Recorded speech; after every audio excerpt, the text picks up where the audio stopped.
My computer is running slow today. I need to get some reports run. Are you having the same problem?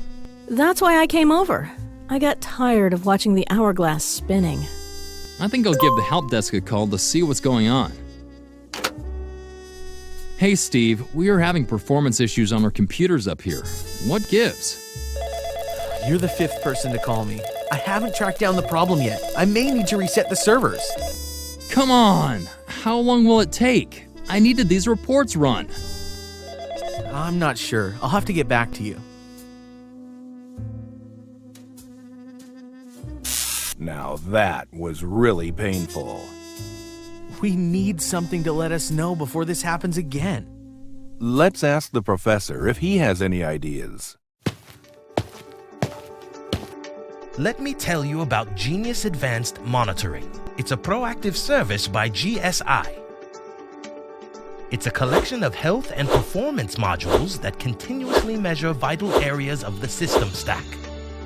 Each module monitors one or more layers of the stack, providing analytics for JDE Edwards and other business-critical systems. Any enterprise application or system can be added quickly.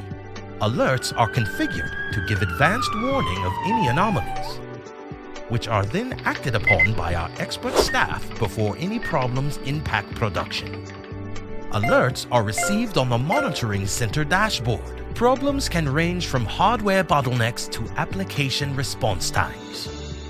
Next, detailed analysis is performed to determine exactly where the problem is located. The Cognitive Performance Optimizer runs behind the scenes and recommends ways to improve performance. The users never need to know there was an issue. After corrective actions are applied, it's all systems go. Coverage is 24 hours a day, 7 days a week, 365 days a year. We also get a monthly performance report listing alert activity as well as vital statistics for our system. That is exactly what we're looking for. Can we get more information? We can learn more by calling GSI at 855-GSI-4ERP, visiting getgsi.com, or emailing geniusinfo@getgsi.com.